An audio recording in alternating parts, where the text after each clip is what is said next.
think that you're in charge of the program. I would have to check the records. I haven't looked at this in some time. The information form, the consent form, was also supposed to warn people about any risks of serious complications following the shot.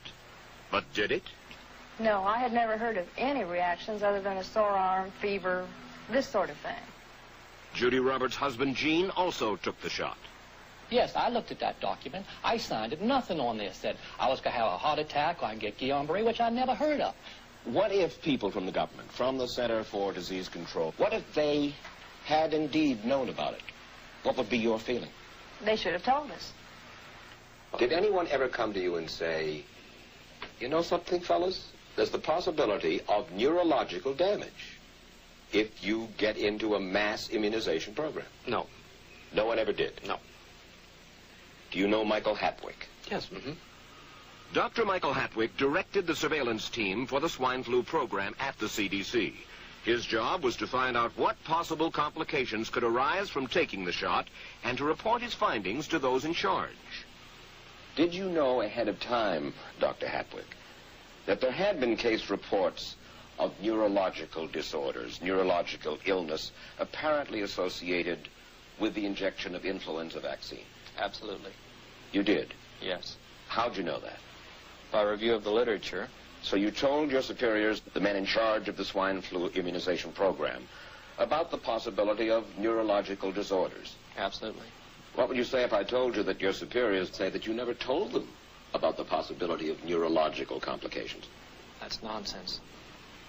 I can't believe that they would say that they did not know that there were neurological illnesses associated with influenza vaccination. That simply is not true. We did know that.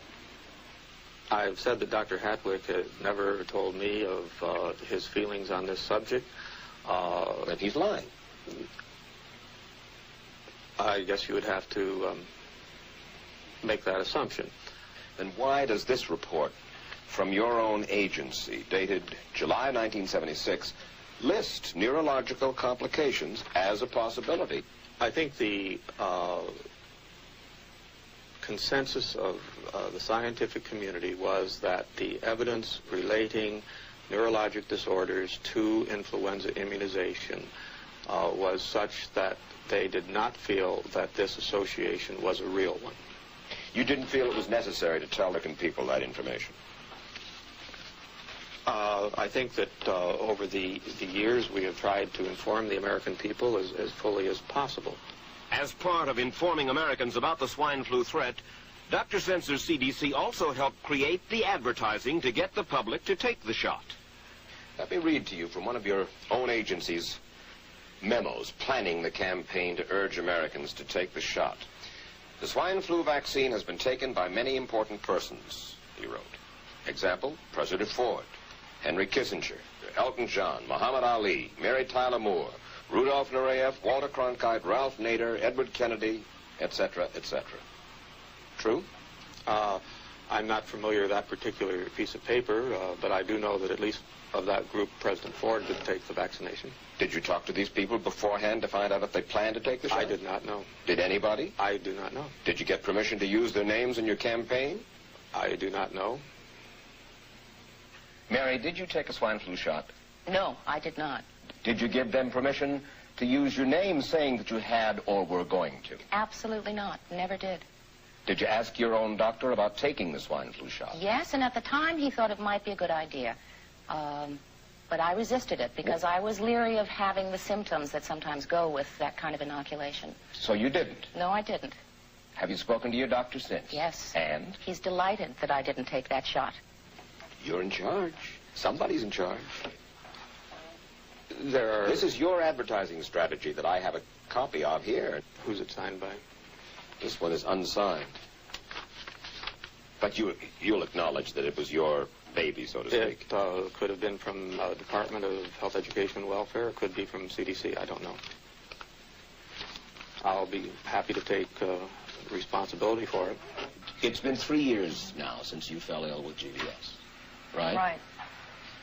Has the federal government, in your estimation, played fair with you about your claim? No, I don't think so. It seems to be dragging on and on and on. And really no end in sight that I can see at this point. With respect to the cases of Guillain-Barré, allegedly... Former Secretary of HEW Joseph Califano, too, was disturbed that there was no end in sight. So a year and a half ago, he promised that Uncle Sam would cut the bureaucratic red tape for victims suffering from GBS and would pay up quickly.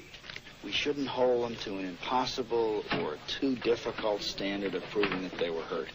Even if we pay a few people a few $1,000s that might not have deserved it, I think justice requires that we promptly pay those people who do deserve it. Who's making the decision to be so hard-nosed about settling?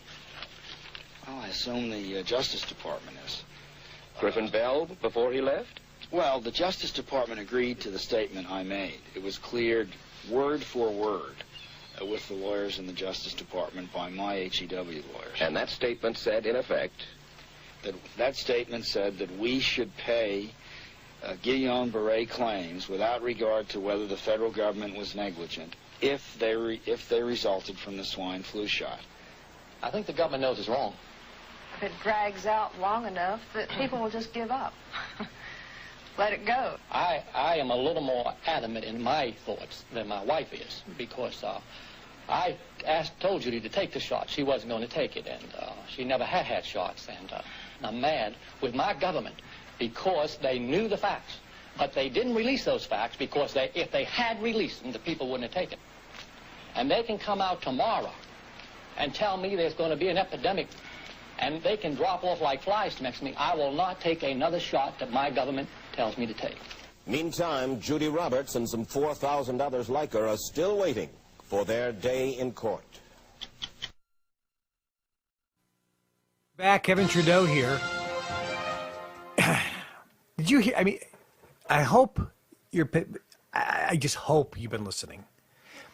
Here we have evidence done by 60 Minutes in 1979 proving that the United States government categorically 100% lied in their propaganda campaign to get you to take this swine flu shot in 1976.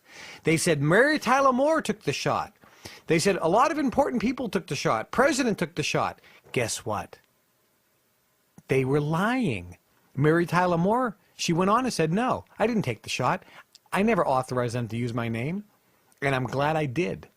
We have hundreds of thousands of people that died. Millions became ill with neurological damage. When the United States government knew it would cause neurological damage, they didn't tell the American citizen. And we have citizens trying to say, you are my government, I trusted you, and you lied to us, and we took this shot. You didn't tell us all the facts. And we have these American citizens saying, I will never listen to or believe the United States government ever again. And I will never take a shot that they tell me to take. The government lies.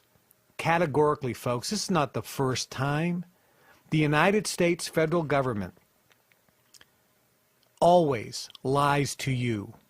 They put out propaganda through the press because today they control the press. You're being lied to by the government and lied to by the media. Except on this show. Kevin Trudeau here. Be right back.